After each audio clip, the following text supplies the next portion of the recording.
Welcome to the Dark Zone, an adventure racing podcast. Performance in a dynamic, uncertain context is a situation-specific accomplishment, and that things change, and that we have to be attuned to all that and be willing to change with it. It's not that everyone has to be on all the time. It's okay if one person becomes totally disengaged. We saw that was fine, as long as the team knew it and accommodated for it. So, and I think that's important because I think we need to be able to say that in other organizations as well, that there will be times when somebody goes, you know what, I'm freaking out here, or I'm exhausted. I'm not thinking straight. I need a break, but the team needs to keep moving. And that's when the distributing strain really mattered. Hello, listeners. Welcome to episode 96 of The Dark Zone. You may have noticed that there was no music, there's no intro, there's no movie clips. And why is that? Well, for a simple reason. We are joined today by two professors from Johns Hopkins University, Michelle Barton and Kathleen Sutcliffe, and both doctors recently published a paper about a year ago called Enacting Resilience, Adventure Racing as a Microcosm of Resilience Organizing. They're on the show. They gave a lot of their time to us today. They studied us. They're fascinating talk, great research, good for every single one of us to listen to and pay attention to, appreciate their time. In order to honor them, I want to read both of their entire bios because they're impressive. I know it's a bit longer. It's a longer intro. That's why I cut the other stuff out. But I really want to respect the work that they do, and I really want to honor them, like I said, by reading their entire bio. So here we go. Michelle Barton, PhD. Dr. Michelle Barton is an associate professor of practice at the Johns Hopkins Carey Business School with expertise in organizational and team resilience. Drawing from contexts such as wildland firefighting, high-tech entrepreneurship, and adventure racing, her research considers how groups make sense of ambiguous situations, how they coordinate and learn in the midst of confusion, and how they mitigate and recover from adversity. She's especially focused on the relational dynamics that enable these practices. Dr. Barton's research has appeared in top practitioner and academic journals, including Harvard Business Review, MIT Sloan Management Review, Organization Studies, and Academy of Management Review.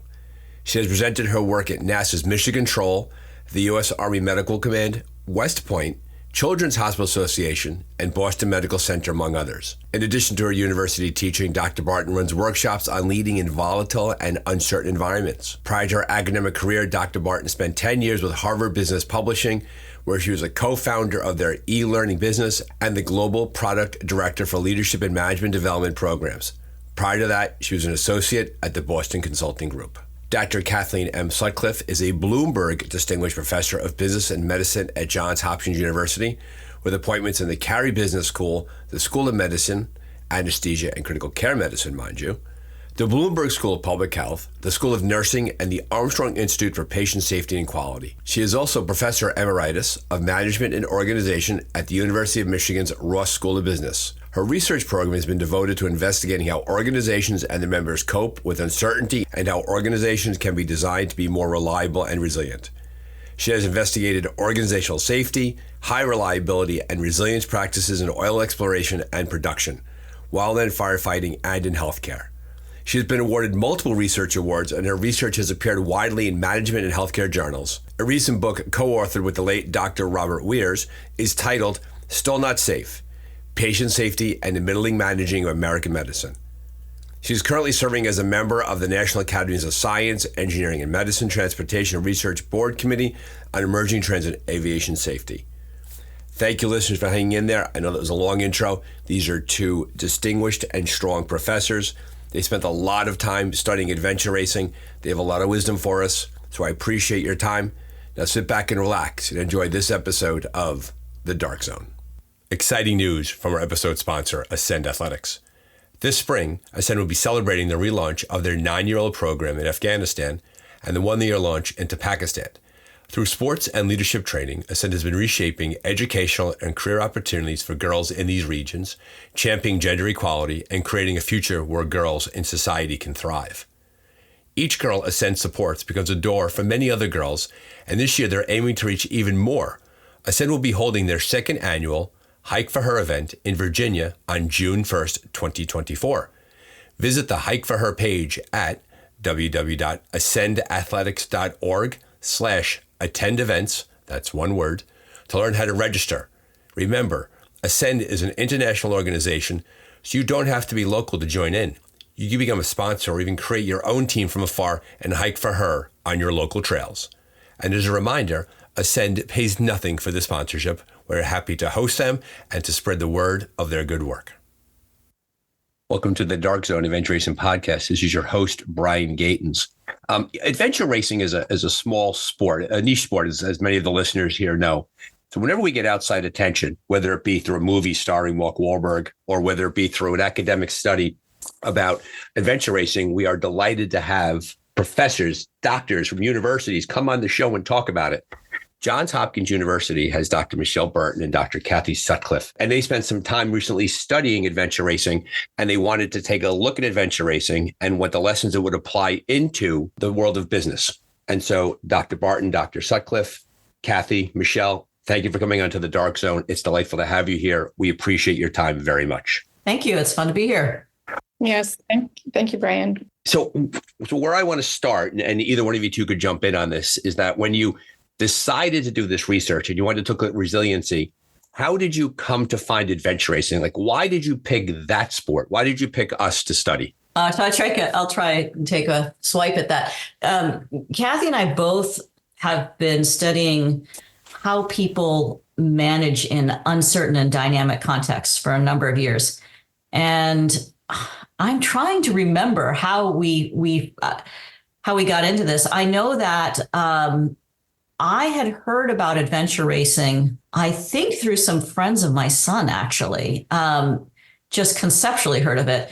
And I then found one that was going on. It was a winter adventure race, and it was a real short one, not too far from me. So I just went and observed it. I was just curious what it was like, and saw right away that it had all the elements of a context that Kathy and I have been interested. It was dynamic, it was volatile, it was full of adversity, it was uncertain, all of which are the type of context that we're interested in, and which are increasingly,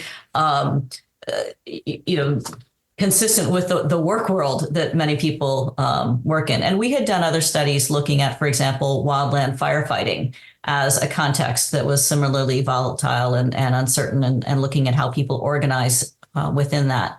But adventure racing gave us an opportunity to look at what we call the microdynamics, those little behaviors between people, kind of under a microscope in a way that we couldn't necessarily see in some of these bigger organizations. And if I can just add on to that, I mean, I think one of the real benefits of the context of adventure racing and doing this kind of work is that researchers who are studying resilience and managing under dynamic conditions rarely have an opportunity to really observe the context and to observe what's going on over time. And so we were really excited about that opportunity to be able to observe this in real time. And that was another reason that it was really desirable for us to take a look. And I love the idea that we inadvertently, our community, created a laboratory for you. Like you couldn't have done it on your own, right? You wouldn't have been able to get the people together. So these volunteers, these citizen racers, created this environment that you could just step right into and just sit and just watch and to learn. And that's very cool, because what really kind of drives the Dark Zone and the conversations around it, it's for the beginning racer, but also it's about recognizing that adventure racing is unique in its own right as a sport, that it's like other sports, but it's not other sports. That was another reason that we actually were so excited about this context is that it's not just about the physicality, that there's a lot of decision making that has to happen. And it's decision making in a situation where the data is never clear, where there's a lot of ambiguity, a lot of equivocality, and a lot of change. And that's really consistent with many organizational worlds. And so that was a big piece of this, that racers were having to make those decisions and having to make them together in a really ambiguous and changing environment. One of the other draws, I guess, of the context and particularly that it relates to the world of organizations and business and industries these days, is that there's a lot of ongoing strain, but there are also acute shocks that occur. And so we saw it as an environment that was very similar to what we have observed in our other work on other types of organizations or industries. If I may ask, you mentioned wildland firefighting also. What are some of the other eco industries? What kind of lives inside the Venn diagram, if you will? Like, what's kind of like adventure racing that you've looked at also? Well, I mean, in a way, you could say that healthcare during the pandemic was a little bit like adventure racing, because it's an incredible amount of ongoing strain, but a number of acute shocks. I've also taken a look at other kinds of industries, oil and gas, for example, nuclear power, naval aircraft aviation, particularly naval aircraft operations. So those kinds of a little bit of high hazard kinds of industries where people have to operate under dynamic conditions and have to perform well day after day. And the idea being that there's a stress level that goes with adventure racing where you have to manage the team dynamic, your own physicality dynamic, your place in the race dynamic, and the idea of an acute shock, which I'm assuming is like a broken bicycle or getting significantly lost or a weather event that turns against you. Exactly. Right. I would also say, though, although we've looked at a lot of these kind of extreme environments, what we're seeing is not inconsistent with non-extreme environments. I've also done some work with high-tech entrepreneurial ventures, so sort of early stage entrepreneurial ventures. There are no lives at risk in most cases, but it's still a situation of people coming together to try to make sense of a flow of very ambiguous and volatile events with insufficient data. And kind of inconsistent performance outcomes and ongoing strain. Yeah. I don't think that's too different from most of our work lives these days. No, I mean, Michelle, I'm so glad you brought that up, because it really, that's been the nature of our work, trying to say, look, that the things that we can learn from high hazard industries or in, atypical kinds of organizational contexts really do apply to many other organizational situations, and that we can generalize some of the learnings that we have. And that's really why we're doing it, because it's not just the extreme or the unusual. Many of these ideas can help all organizations and even families, communities, schools. So if I hear what you're saying is that the microcosm of adventure racing, the dynamic that is created there, is playing a larger role in understanding other industries, other environments, and getting more and more dynamic as time goes on, right? If you go back into 2019, the shock of COVID that arrived, right? And people had to manage that. And we could just go down the list, right? Acute weather events, things happening. And so if I understand your research correctly, you're pulling the things out of AR that could then be layered on top of these other industries, these other experiences, right? Those things are existing there. Exactly. I think you bring up an interesting point, and I'll share a story I saw one time in a race. I had the opportunity to be overseas at a 5-day race, and I was watching in the transition areas. I always watch. Right. I think it's fascinating to watch how teams interact with each other. Right. And I really want to pick your brain in a minute about like the things that you learned about this sport, because you spent time in so many races and doing some of that. And to the listener, I will ask our guest to talk a bit about just how many races they went to. And they're not going to say the race names for anonymity purposes, but they're going to talk about the big picture of the races they went to. And what I saw a team of several seasoned members and one person who was doing their first 5-day race with an incredible physicality. And it was late. It was probably 36 hours, 40 hours into the race, right? So you're up. So strain is present, sleep is down, weather conditions are adversarial. And this team was leaving to begin a nighttime bike. And the person who was new to the team was really, really struggling in the transition area because they did not know what was next. Like, what are we doing next? And the team captain was like, we're getting on the bikes and we're going that way. And the person's like, well, where are we going to sleep? Where are we going to end up? What are we going to do? And the team captain said, I don't know the answer to that question. All I know is that we're ready right now and we're going in that direction, and we'll manage what happens when we get there, but we have to get there to start. Mm-hmm. It sounds like you probably saw similar experiences during your research where people had to enter into these uncertain environments. They had to have a leap of faith in their teams, and they had to manage those dynamics as best as they could. Mm-hmm. Yeah. I agree. And I think it's the one thing I'd say is a little difference is not just having faith in their teams, but more having faith in what their teams were capable of doing in the moment. That it wasn't sort of anything trait-based so much as skills-based. I think throughout our research, we've been recognizing that leaders and teams have to move away from this idea of I can reduce the uncertainty. There's been a lot of emphasis on trying to make things less uncertain.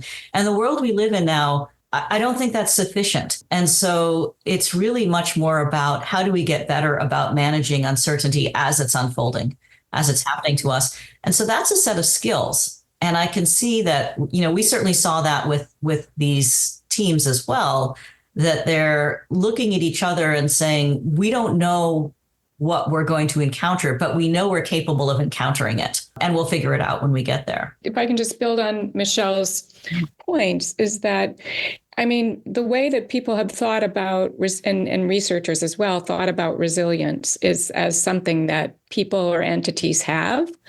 And I think our research really brings out the notion that resilience is something that you do. And that, that I'm not saying that certain capabilities or certain elements don't, or resources or endowments, for example, like resources or support or things like that, that doesn't help. But it's also processes that get enacted over time. And we saw that as very critical, especially in this microcosm as we've been talking about it. The idea that resiliency is something that could be developed over time. It's a set of belief systems that you have as opposed to a hardwired concrete trait, right? You might be born with leaning towards resiliency, but anybody can get there provided there's certain conditions that are in place along the way, with one of them being the idea that you have faith in the people that you're working with and that you have the internal capacity to manage that situation when it arrives. True. And yes, we're on that same wavelength. And the idea is that, there are processes or particular ways of acting in moments that enable that as well. So, that was the exciting thing for me in what we were seeing. So the idea of acting in moments. Right. So, and I think that maybe your methodology will shed greater illumination here. How did you collect your data? What did you do as a team to get a better understanding of adventure racers? So we did a couple of things. Most of our data was based on interviews that we did with racers. We did some before the races, but most of the data came from interviews we did with the racers right after the race. So within a day or two of the end of the race, sometimes literally at the finish line. And we asked racers to describe their experience during two sections of the race. We had them choose two different sections, and then we asked them to simply tell us what happened. And I think that was one of the powerful aspects of our data collection, is we didn't ask for really sort of their opinion of the race in general or what they thought was important or not. We simply asked them, tell us what happened. And because of the checkpoints, that actually works really well, because they could say, we went from this, we got out of the transition area, we were feeling this way, this was our physical sort of state, this was our mental state.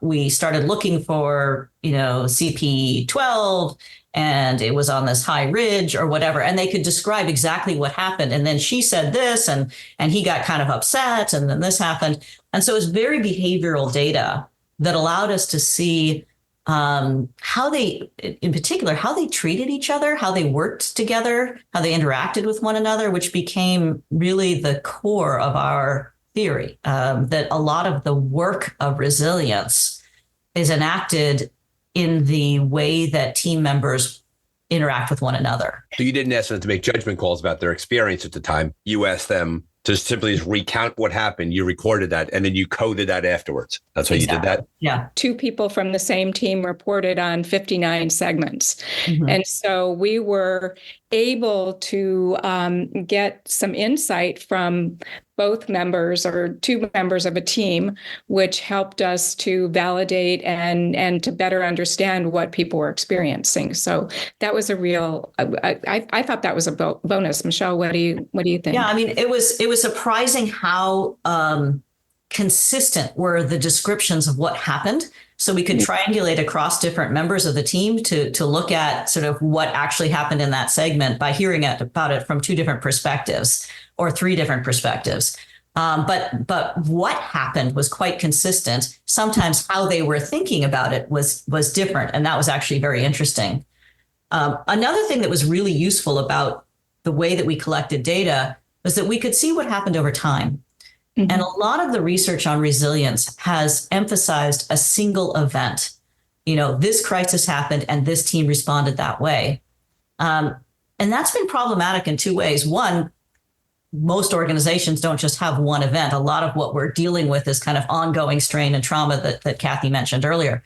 But the other thing is, because of the way that resilience has been studied as kind of a reaction to an event, there's been an assumption that whatever that team did or reacted, that was something that was embodied in the team. There was something about that team. They either were resilient or they weren't resilient.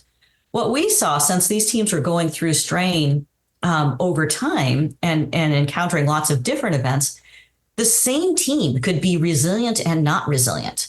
At mm-hmm. one point, they could be very resilient, and then they could sort of fall apart. And then they could maybe kind of pull themselves together again. I imagine this will sound very familiar to your constituents. And it allowed us to see resilience as something that teams enact. They make happen over time. And it's kind of up to them whether it happens or not. It's not just that there were resilient teams and not resilient teams. Some of them were better at it than others. But it was very clear that this is something that people do. And therefore, sometimes they don't do it. And hence things come apart at the seams. Right. Sometimes teams they fall apart during a race because something happens. And, mm-hmm. you're mirroring a common piece of advice that we give on the show. We hear a lot is that with a 4-person team, mm-hmm. not everybody is going to feel great at the same exact time. And the trick is that when someone is feeling low or they're lacking resiliency, I'll overuse that example, that the other team members are able to sometimes physically carry the weight. At the race I just did, I gave my pack to my teammate for about 15, 20 minutes. I was ready to fall down on the ground. I gave my pack. Later on, we exchanged other items. We carried other people's gear. But the trick is for the team to survive, someone has to, or hopefully multiple people are able to carry the burden for the person who's having a hard time. It's when all 4 people are falling apart at the same time that the system really falls apart, right? Mm-hmm. And so the trick is, and I like how you talk about how resiliency, it kind of fits on a scale sometimes where a team is really working well, things are flowing well, and then that team has a bit of a valley, but then they're able to recover out of it, right? Yeah. And so not every team is doing great the entire time, and that your research is what we see very often in races, that even the team that wins the race will be like, oh man, we had a really hard time here. Things were difficult here, but then they pull themselves out of it along the way. Yeah. Yeah, no, definitely. I mean, I think for us, from a research standpoint, and we are professors, and we're trying to expand theory, we really saw this research as a way to help people understand that resilience doesn't just come after; it comes before, during, and after operating in particular contexts. So I think that was a real contribution of our work. I also want to highlight that notion of redistributing the strain, that's mm-hmm. a great example of something that other organizations can learn from adventure racing. Adventure races, for the most part, do it kind of naturally. I'm going to hand off my pack, or I'm going to tow, or even emotionally, I'm going to let this person kind of vent at me because it helps distribute the strain that we're experiencing as a group across members so that the group as a whole can keep functioning. That's a great example of something that teams throughout other organizations can learn from adventure racing. Oh, yeah, we could look at ways to take on each other's load a little bit temporarily. It doesn't mean we restructure fire someone and find a new person. It's about responding to the context that we're currently in and recognizing the resources that are currently at play and are available based on what people are capable of in the moment. And we kind of redistribute the strain so that we as a whole can keep going. When I've talked about this research with outside group, that's one of the behaviors that has resonated most, where people have kind of said, oh, we could do that here. And adventure racers do it all the time. So I think that's a great example of something we learn from this sport. Yeah. I think one of the other things that we learn, and Michelle knows that I love this idea, is about the importance of impermanence.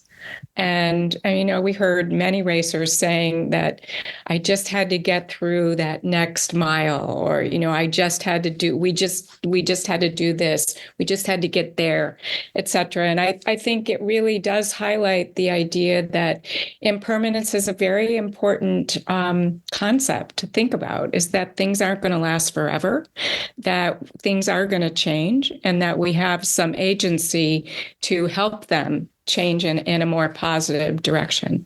There's a race director named Grant Killian. He did Untamed New England. And he's one of my white whale guests. I will get Grant on the show eventually.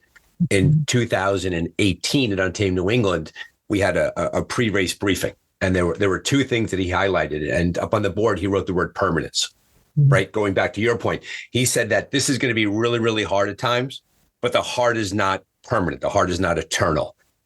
Darren Steinbach, who's been a guest on the show, talks about there is no such thing as an infinity hill, that eventually you get to the top of that hill, you have to keep climbing. So you're completely inside the culture of adventure racing by picking up on that one thing we tell ourselves is that this is really, really terrible right now, but the terrible will eventually end. We want it to end sooner rather than later, but it will. The second thing he talked about was that we lose the right to complain because adventure racing, in his phrase, was a contrived inconvenience. Like the fact that you agreed to be here, like you could be home on your couch, so you don't get to carry on about how hard this is. The only time you really get to complain is when like the race director does something crazy, and then you get to carry on, and we're big babies about that. But those are the two things. I have a question about the idea of emotion, right? Because I'm fascinated by the idea that you come off these races, and very often people are they're kind of raw. Some of them are open wounds, right? They go through these 4 or 5 day experiences. They're beat up, they're tired, their feet are chewed up, and emotion very often will bubble to the surface. And the question I have about emotion is this, and this always amazes me in adventure racing, and maybe you've seen this and you could talk a bit about it, how teammates will quote unquote be at each other's throats during the races. I'm using an extreme example there. And then it kind of just goes away and they keep rolling. Like they allow themselves to be angry at each other, recognizing that's part of the experience. And then it passes and off they go. And there's no ill will, there's no anger that's carried about that. I asked that about the idea of emotion. What did you learn about the emotions that teams had and how they manage them to stay resilient? Michelle, you want to start? Because Sure. This is something that's been particularly fascinating to me. I think part of the reason that happens in the teams, that they can get mad at each other and then sort of keep going, is because they're able to acknowledge the reality of those emotions. They don't pretend that they don't happen. They don't bury their heads in the sand. And this is something that, again, I think other organizations can learn from adventure racing, that all difficult work includes emotion. There is an emotional component to work in general, whatever that work is. And when we ignore that component, it can escalate and become problematic. When we acknowledge it, we can then start to work with it and process it. And that doesn't mean that we make it go away. It also doesn't mean that we let it get out of control, because I've certainly seen adventure racing teams where that emotion became more and more personal, where it started to interfere with people's ability to interact with one another. And once they couldn't connect with one another anymore, then everything falls apart. They stop paying attention, mistakes are made, et cetera. So it's what we do with that emotion. And I think where we saw it really well managed was when team members would say, like, this is what's happening. I'm really upset right now. I feel like I don't have a role to play. I don't feel like you're paying attention to what's happening to me. Or, I'm just overwhelmed right now. I really could just use a hug. And when team members acknowledged that emotion and then tried to figure out what's the best thing to do with that, how can we help one another? How can we either acknowledge it, but allow them to keep having it within, within some sort of reason, or how do we help them move past that emotion? Sometimes it's just like, yeah, I get it. You just need to vent. That's cool. Go ahead and vent. I'm not going to take it personally. Whatever it was, the team came together to acknowledge that emotion and work with it. That's when it was able to be processed. And it just becomes a normal thing, like saying, I'm having a problem with my knee right now. And sometimes that means we need to do something differently. Sometimes that just means we need to slow down a little bit. Sometimes that means, hey, I'm just letting you know it's building. Right? If we treated emotion the same way we did physical issues, you could end up with that same kind of like, yeah, that's what happened. And we dealt with it and we moved on. Another question I've been thinking about this is the length of time that teams race together, right? Experience with each other in other races and how that informs the next race that they're doing. Because I've noticed an interesting difference sometimes. I've had guests on the show of teams that have raced together for years that function effectively, that do really well, that have a lot of experience, a lot of success. They do really well in the race course. But from time to time, I will have on guests that they literally met at the race. Like they adventure racing is a super niche sport, right? So getting a team together is really hard. So someone says, hey, I got somebody here and we're going to race together. And these 4 strangers or groups of 2 and 2 or 3 and 1, they come together and they have this successful experience over the course of the length of that race. Mm-hmm. And to me, that sounds counterintuitive. Like you don't even know each other, and yet you could enter into this high stress environment and do so well. What are your thoughts on that? I think Michelle mentioned it, that there are ways to enact an environment where people can express their emotions and can deal with the consequences and just move on. And we see it in other organizations. I mean, emotion regulation, letting people just vent, making sure that people understand that one of the key things that we found is that it was very important for teams to see the acute shocks or things that were going wrong as it's all our problem. It's not just, Joe's problem or Anna's problem. It's our problem, and that together we can handle this. And Michelle has written about this in her research as communal coping, I think, Michelle. But yeah. You can talk a little bit about that. But I think it is, I think it's the kind of the elements that we found is that, when people were in this together, when they redistributed strain, when they reframed the meaning of what we're facing, and people still felt like they had a goal, that they had a purpose, that they were part of something. I think those really enabled teams that had never even known each other before to be able to operate under tough conditions. Let me just add to that as well that I think there's this notion that we have to trust the people we work with, and that trust only comes from knowing them for a long time, and that certainly can build trust or lack of it, if you depending on who you know. But there are other things that allow teams to work together well. One is roles, right? If we all kind of know who does what and how to do it, and we kind of know the process. We see that all the time in other industries. There's been pretty famous work on things like film crews, for example, where you bring in people who don't know each other, but they know the roles. Certain medical situations, right? In the emergency room, people come together. They don't know each other, but they know their roles. They know who does what and how this process works. Flight crews. There was something else here too, though, besides roles, because certainly that was part of it. People come into a team and they know, look, you're the navigator, or maybe we're bringing you on because you're a real, strong gal and you can carry a lot or whatever. But then there was also the process. And I think that's what Kathy was was pointing out, and that was really important, that when people came together and they had a similar view on how we make sense of this experience we're having. So if they came together and they said, look, I would say two things. One is I love this idea that adventure is when things go wrong, right? So you come in, and that's part of that idea of like, yeah, we brought ourselves to this. We agreed to come have this experience. But in other organizations, we can also look at that. Like, yeah, I'm not here to have a routine, everything go well. I'm here because I'm a problem solver, or I'm here because I can create new products, or I'm here because I'm going to help patients.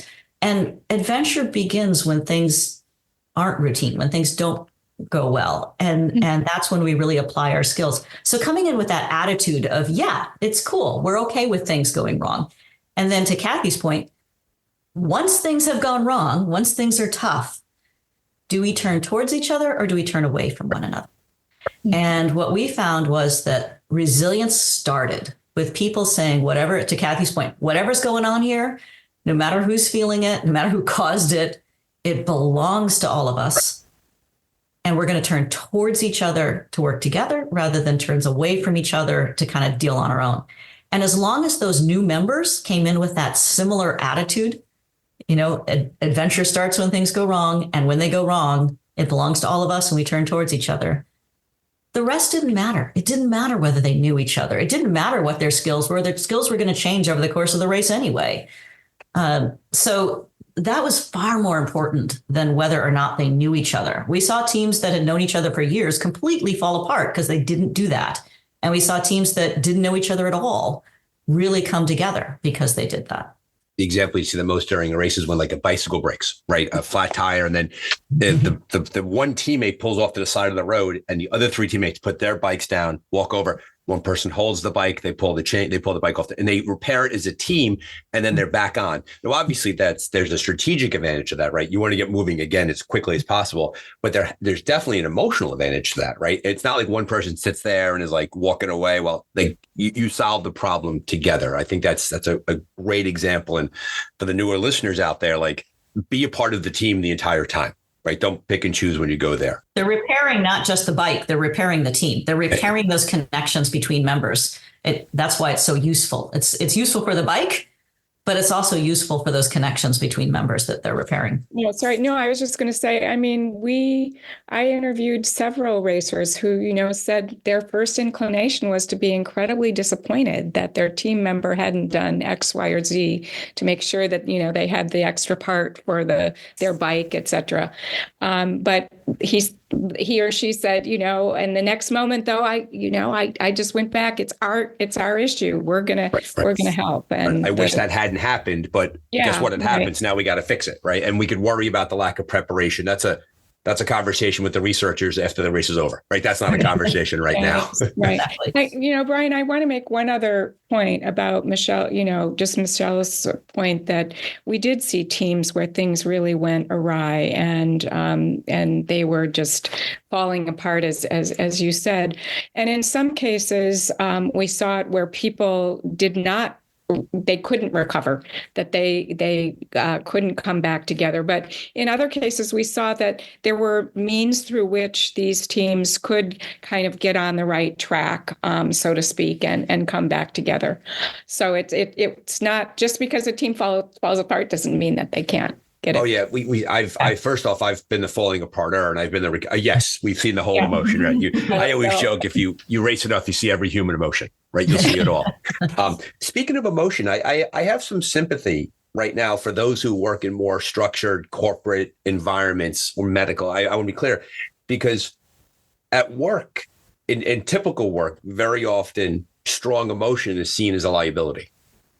Right. Mm-hmm. You're allowed to kind of melt down in the woods with your teammates and have a moment and walk it off a little bit and cry and throw a rock and feel and recover from that. But if you have that kind of conduct in a work setting, there's a negative implication for your steadiness of character. Am I understanding that correctly? Well, there can be. It depends. It was interesting. I was just a few weeks ago, had the opportunity to interview the flight director for the International Space Station. And she was saying, I see emotion as energy. Mm-hmm. It's just energy. What you do with it is different, but we have to acknowledge that we have it. And then think about what can I do with that energy? And sometimes it's, you need to go off and throw a rock. Now, of course, they don't, advocate for throwing rocks at work, but the equivalent, somebody needs to go off and kind of vent. But again, it's recognizing that we have it that matters. And some organizations are actually able to do that. We've seen, banks and places that you would never expect, sort of financial institutions where they have a process for saying, look, we're going to come together as a group. And the first thing we're going to do before we go on, maybe something has gone wrong. There was a consulting firm that did this where if they lost a proposal, they put out a proposal and they didn't get the work. They had a practice of coming together and saying, the first thing we're going to do is talk about how we feel about this. It stinks. It is frustrating. We're mad at each other. We're upset. Let's at least acknowledge that that's happening. And then we can kind of talk a little bit about how that is impacting us. And then we can kind of move forward.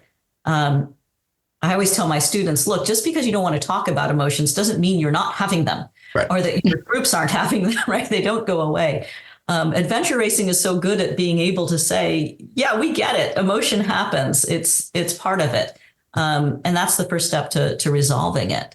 The arrival of emotion followed by the expressing, the managing, the transforming of it into something positive plays a role for us, because if we don't do it, we disintegrate out on the course. Mm-hmm. And in non-adventure race settings, sometimes the benefit of managing that emotion is not recognized, right? You stuff it down, you stuff it down, you stuff it down. Mm-hmm. And then eventually there's just, we all know that emotions, to your point, they're energy. They don't just dissipate. They're going to come out somehow. Mm-hmm. And we've normalized the expression of emotion, and we've normalized the recovery from strong emotion without having it harm the team. Mm-hmm. And I think that's a really good lesson that adventure racing gets pulled into the larger world. That's one that you've picked up in your research. Yes. So your study, which by the way is fascinating, and I've read it multiple times and I really enjoyed it, and it'll be linked and I'm going to tell the whole world about it. And I think it's the adventure races out there. You have to read this. It's fascinating that we're under a microscope, and the good doctors have done a fantastic job breaking down who we are. There were two things I want to, I want to say it out loud for the purpose of the listener, but also I want to have a chance for you to comment on it. And I'm going to read to you a little bit from the direct quote we have here. Our data suggests that the verticality of racers' representations mattered. This is consistent with M.K. Christensen's recent research on medical teams, showing that plausible explanations, in contrast to more accurate explanations, disabled effective conceptual updating and led to faulty trajectories of patient care. In our study, less accurate representations often resulted in negative and accumulating consequences. Facing down reality and continually updating the emerging story kept racers in motion and gave them a better versus worse direction to go. Accuracy may be a luxury in organizational life, but in some situations, accurate representations matter. So I wrote after that 4 words: tell yourself the truth. Yeah, it's not only tell yourself the truth, but it's the idea that what we saw is that racers would be starting the race, for example, and had a map in their heads about where they were, what things looked like, what they were going to, do, et cetera. And that sometimes that map got really, it became inconsistent with what was actually happening. And when that happened, the teams would kind of get into a situation of what we call drift.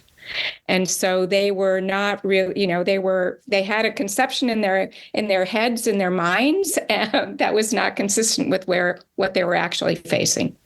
And it would get them into trouble, either off track or, Michelle, I don't know what you can add.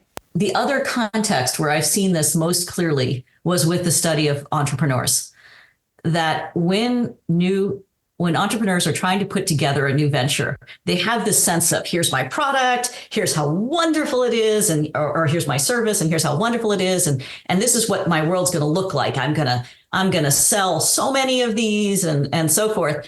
And where there was a distinction between drift, that is, my conception of reality and reality are now getting farther and farther apart. versus really staying on track is when people were able to honestly and very frequently look at the reality of what was going on. So, for example, for entrepreneurs, it might be, they're tracking their sales weekly, not quarterly. They're telling themselves the truth about, look, yeah, we've talked to a couple of people who really like this, but we've talked to a couple of people who really weren't interested in it. And I need to pay attention to that. And so they could then, because of that, they could make adjustments. Oh, maybe this isn't the product I thought it was. Maybe I'm not offering this to the right market. Maybe I'm not describing maybe I need to offer a different type of service. Maybe nobody actually wants this and I should start over. And so they could make adjustments, little tweaks, little adjustments to their behaviors that kept them on track, that kept them moving in a productive, generative, even profitable direction, much like adventure racers had to be paying attention. Does the map really map to what I'm seeing? It kind of looks like a stream. I'm kind of a stream crossing, but actually it's dry and it's kind of more of a gully. Maybe that's not the stream crossing that I see on the map. Maybe I'm not where I think I am, and keeping on track. And so I think that resilience begins with looking at the world with your eyes wide open and with paying attention to what's really happening so that you can then grapple with it. Yeah, we heard a lot of racers just talking about wishful thinking, that they thought that looked a little bit like, the track up there or the peak that they should be seeing. And then it would get them into trouble. It was fascinating. Yeah, it's the idea. The phrase in my head that popped in, the idea of toxic positivity. It's all going to be okay, right? Just keep going forward. We're going to figure it out. And whoa, we got to stop.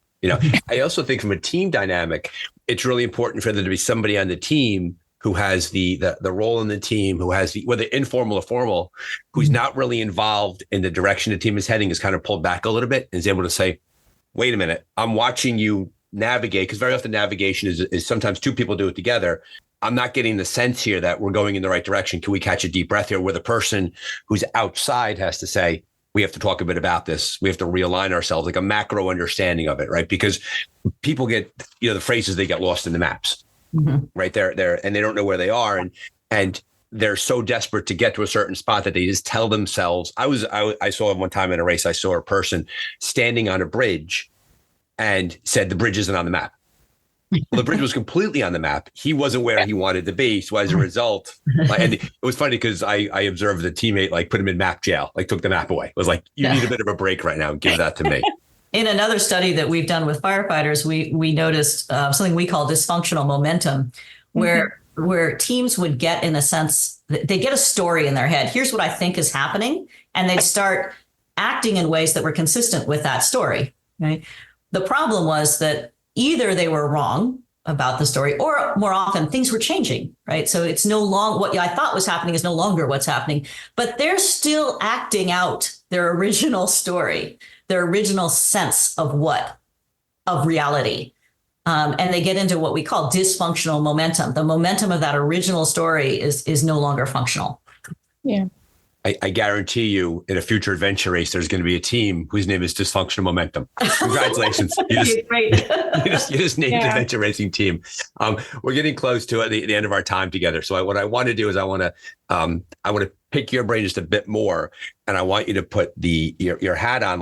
Now you're speaking to the newer adventure racer, right? Now you're speaking to the team that's coming out there. And I have a few lessons that I've pulled out of your research from our conversation that I want to say out loud, and you could either add to or you could push back on as you want to. One thing, obviously, is that teams, from your research, you learned that they were relentlessly attached to reality. Right. They did not tell themselves stories that they wanted to believe just to make it stop. Right. We're so desperate to get there. The second thing is that they're willing to switch roles.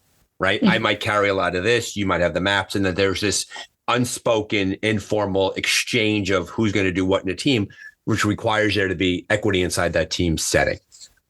Avoiding drift. Right. Going off and just getting so mentally fatigued and tired that you walk away. I've seen that very often when you're walking on a road and you're going in a certain direction, and team starts having conversation to kill time, and they walk right by the turnoff. happens all the time. And I think the fourth thing that comes out here is there were two things we talked about in the beginning, which was the idea of strain, being under strain, and then acute shock. If we recognize the fact the acute shock could happen at any moment and most likely will happen in some way, teams will do themselves a favor by minimizing the strain by taking care of their different systems, and really granularly watching their feet, making sure their stomachs are full. Where's their hydration? Are there any hot spots on their bodies? Where are they sleep-wise? Because the lower the strain is, the acute shock has less of an impact. Do those, and I know I threw a lot at you there and I apologize, but I wanted to give a list for our listener out there. Does that all sort of line up with your research? I think I wanted just to add one thing to what you said, or maybe it's two, but I agree with all you said in general. I think the one thing I want to point out is that it's not that everyone has to be on all the time. It's okay if one person becomes totally disengaged. We saw that was fine as long as the team knew it and accommodated for it. So, and I think that's important because I think we need to be able to say that in other organizations as well, that there will be times when somebody goes, you know what, I'm freaking out here, or I'm exhausted. I'm not thinking straight. I need a break, but the team needs to keep moving. And that's when the distributing strain really mattered. So it's not that everyone always had the exact same amount of strain as they distributed it. Sometimes we're like, look, we saw people, tie someone to them and say, you just take a nap while you walk and I'm going to keep you going. We need to be able to do that in organizations. That also meant that in terms of switching roles around, team members had to be really attentive to one another. They had to be paying attention to how each person was feeling. And again, I think we could do that better in other organizations, to be more mindful and attentive to one another, to say, okay, I'm doing pretty well here. I'm feeling strong. Let me take a little bit of this while you get yourself back on track, while you take a breather, while you completely check out. That's okay for a little bit because it allows us as a team to keep going. Yeah, I mean, I think you were right on, Brian. And I think what Michelle, highlighted, the changing abilities to enact a role, it's going to happen. And so we should really be comfortable in acknowledging that people, that, performance in a dynamic, uncertain context is a situation-specific accomplishment, and that things change, and that we have to be attuned to all that and be willing to change with it. Well, there you go, folks. Episode number 96 of The Dark Zone. Thank you to Dr. Barton and Dr. Sutcliffe for coming on to the show. A fascinating talk, a great talk. Love to have them back on in the future. All of their writing will be linked. The report will be in the follow-up links. You will find those on the show notes, so please look for that there. If you like what you hear at The Dark Zone, please head to your streaming platform of choice and like and click and subscribe. The Dark Zone is growing in readership numbers, and more people are finding their way here to learn about adventure racing. Thank you for being here, and feel free to spread the word. Now, if you keep racing, we'll keep talking.